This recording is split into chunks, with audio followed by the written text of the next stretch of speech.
नमस्कार, स्वाभिमानी न्यूज चॅनलच्या बातमीपत्रात आपले स्वागत। सुरुवातीला जाणून घेऊया आजच्या ठळक घडामोडी।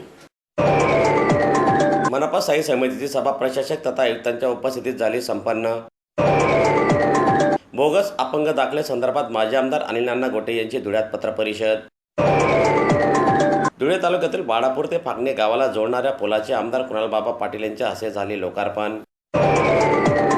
धुळ्यातील जवाहर स्टेडियमसाठी 4 कोटींचा निधी मंजूर, सुमित पवारांची पत्रकार परिषदेत माहिती।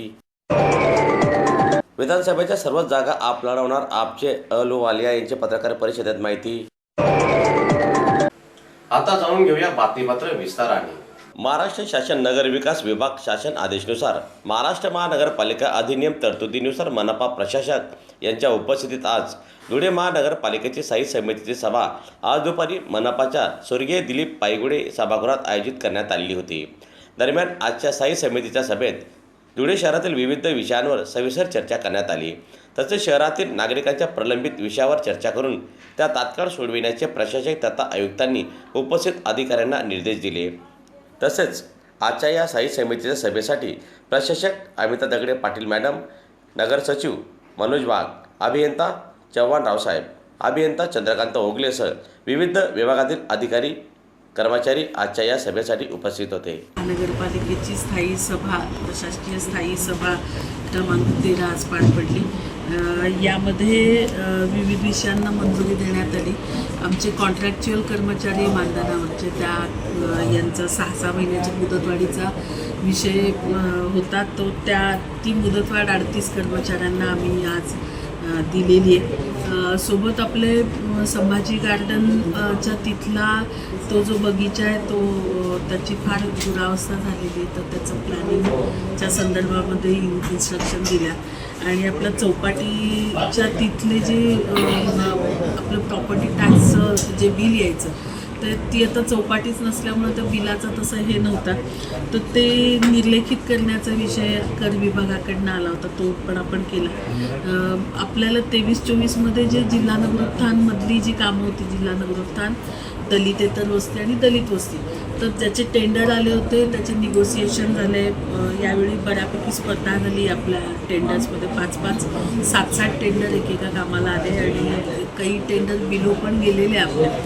तरीही या सगळ्या वर्क ऑर्डर आता या मंजुऱ्यांनंतर होते। मेरी माटी मेरा देश आणि माझी वसुंधरा वगैरे अशा कामांची जी छोटी छोटी कामं होती 2-3 लाखाच्या टप्प्यातली, तर त्याच्या मंजुऱ्या वगैरे पेंडिंग होत्या आपल्या कार्योत्तर मंजुऱ्या, तर त्या कार्योत्तर मंजुऱ्या देण्याचा पण विषय आज आपल्या सभागृहापुढे होता। त्यासोबत सगळ्यात महत्त्वाचं म्हणजे याच्यामध्ये जे आपलं रेकॉर्ड स्कॅनिंगचा विषय आहे, आपल्याला माहिती आहे की महापालिकेला मागच्या याच्यामध्ये कालावधीमध्ये आग लागली होती, दप्तर बरंच जळलं होतं आणि मग महत्त्वाचे दस्तऐवज आपल्याकडे राहत नाही, तर याचाच हे म्हणून आपण याची स्कॅनिंगचं एक प्रपोजल आपण प्रोसेस केलं होतं। याचे रेट जवळजवळ स्टँडर्डाईज करून दिलेले आहेत आम्हाला।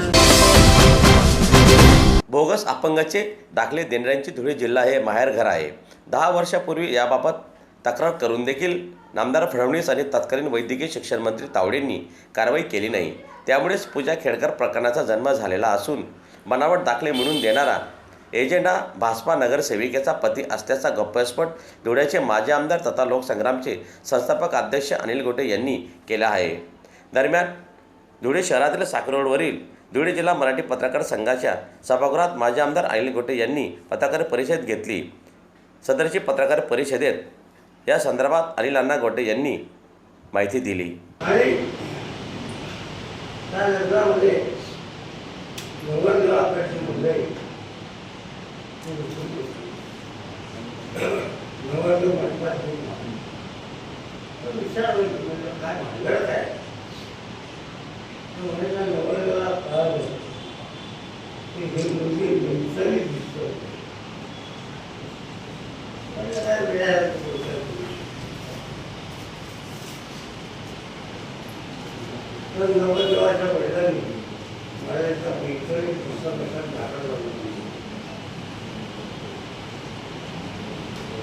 दाखला पाहिला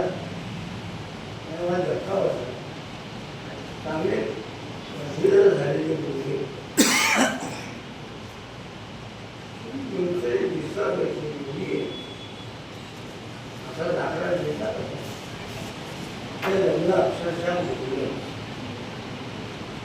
आणि मी तिथून परत आलो. त्यावेळेला मी एक माहिती कशी माझ्या लक्षात आलं की भाऊसाहेब मेडिकल कॉलेजमध्ये अपंगाचे दाखले देण्याला कारभार चालवला.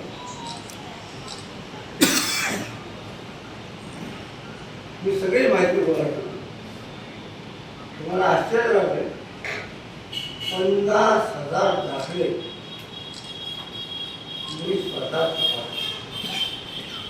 रेल्वेमध्ये प्रवासात असताना, गाडीमध्ये बसलो असताना, लोकांच्या आधी ठरवून जातो 2 तासच काम केलं. आणि माझ्या लक्षात आलं की जे धुळे शहरामध्ये चांगले आहेत, नामचिल गुंड यांच्याकडे पण अपंगाचे दाखले आहेत. जे धुळे लोक घेतात अशा लोकांनी सत्तेत नसतानाही पाठपुरावा आणि विकासासाठी सरकारशी लढा देऊन धुळे ग्रामीण मतदारसंघाच्या विकासाला चालना दिली. मात्र विधानसभा निवडणुकीनंतर राज्यात महाविकास आघाडीचे सरकार येणार आहे.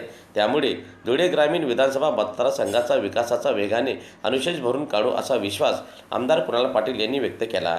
दरम्यान आमदार कुणाल पाटील यांच्या विशेष प्रयत्नातून मंजूर करण्यात आलेला धुळे तालुक्यातील बाळापूर ते फागणे या 2 गावाला जोडणाऱ्या लहान पुलाचे लोकार्पण काल त्यांच्या हस्ते करण्यात आले.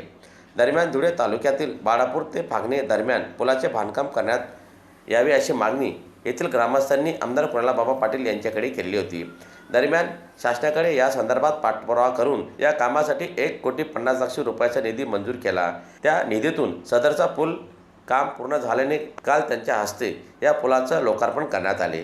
दरम्यान या लोकार्पण प्रसंगी बाळापूर फागणे गावातील पदाधिकारीसह कार्यकर्ते मोठ्या संख्येने उपस्थित होते. पूल चालू करून आम्हाला 4 महिने झाले आणि 4 महिन्यापासून आम्ही वापर करतोय. मी थोडी वाट बघत होतो, म्हटलं अजून लोकार्पण करायचं नाही, नेमकं पूल टिकतो का नाही टिकत ते बघून घेऊ आधी. आपली गाडी जावानी त्याच जे दांगडं व्हावं ना अशी व्हावं नको, कारण मी आधी मला गॅरंटी लागेल आता काही व्हावं नाही. खरंच छान काम. त्यामुळे ग्रामस्थांना, दोन्ही गावाच्या ग्रामस्थांना खूप खूप मनापासून या ठिकाणी या पुलाच्या निमित्ताने शुभेच्छा अर्पण करतो. मला आठवतं आधी छोटीशी पडशी होती, दादासाहेबांच्या बरोबर आम्ही यायचो आणि तिकडे फागण्याला जायचं असतं तर आम्हाला फिरूनच जावं लागायचं. तर त्या फरशीवरून काही जायचं इच्छा व्हायची नाही किंवा कोणीच वापरायची जास्त वापर पण होत नव्हता.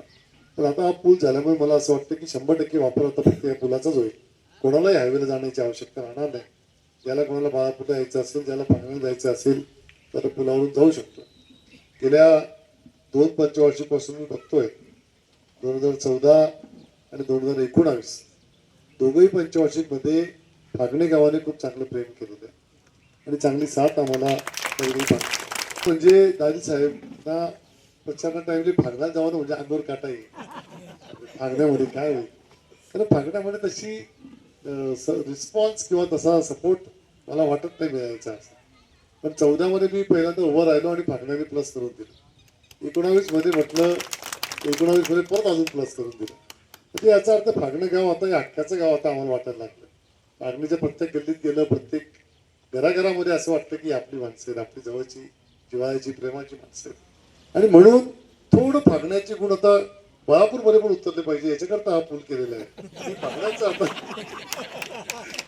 आता पण बाळापूर सुद्धा मला असं वाटतं की नक्कीच मला खूप आठवतं पूर्वीपासून प्रेमाचं संबंध बाळापूरमध्ये सुद्धा दादी साहेबांचे तेवढेच राहिले. साहेबांनी बाळापूरवर पण तेवढंच प्रेम केलं, अनेक बाबाचं काम केलं. आणि बाळापूर सुद्धा हे कधी कधी असं होतं की काही गोष्टी अनावधानाने घडतात आणि त्या गोष्टींमुळे तसं होतं. पण याच्या पुढे भविष्यामध्ये नक्कीच बाळापूर सुद्धा दादाभाऊ हे ताकदीने याचा प्रयत्न करतो. आता कालच आम्ही एक मिटिंग घेतली होती. म्हणजे रोजच माझ्या काही ना काहीतरी मिटिंग चालू असतात की जेणेकरून ह्या तालुक्यामधला स्तर हा विकासाचा आपण असा कधी उंचावू शकतो.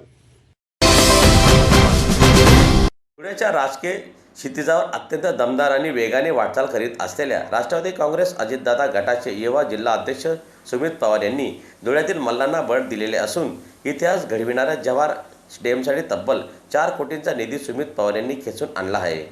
दरम्यान लवकरच या कामाला सुरुवात होणार असल्याची माहिती सुमित पवार यांनी आज आयोजित पत्रकार परिषदेत सदरची माहिती दिली। दरम्यान आजच्या या पत्रकार परिषदेला सुमित पवार यांच्यासोबत माजी नगरसेवक तथा तालीम संघाचे अध्यक्ष पैलवान रवींद्र आगाव, रमेश लहामगे, मुरलीधर लोकरे, जगन बापू, मनोहर मराठे, काशीनाथ जाधव, गोरख पाटील, बंडू पाटील, दत्तू कल्याणकर, श्याम कानडे, राम कानडे, अशोक कराड, गजेंद्र गवडी, लाला चौधरी, अरुण मोहिते यांच्यासह मल्ल उपस्थित होते। आज धुळे जवाहर स्टेडियम येथे सन्माननीय संजय बनसोडे साहेब, राज्याचे क्रीडा व युवक कल्याण मंत्री यांच्या विशेष बाब म्हणून या स्टेडियमला 3,94,00,000 रुपये देण्याची मान्यता दिली। सदर प्रक्रिया ही चालू असून या प्रक्रियेसाठी राज्याचे उपमुख्यमंत्री सन्माननीय अजितदादा पवार तसेच आपले धुळे जिल्ह्याचे संपर्क मंत्री सन्माननीय अनिल पाटील साहेब, राष्ट्रवादी युवक काँग्रेसचे प्रदेश अध्यक्ष सूरजदादा चव्हाण आणि या जिल्ह्याचे निरीक्षक सन्माननीय अर्जुन टी साहेब या चारही लोकांच्या विशेष प्रयत्नाने या सदर स्टेडियमाचं भविष्यात नूतनीकरण होणार आहे।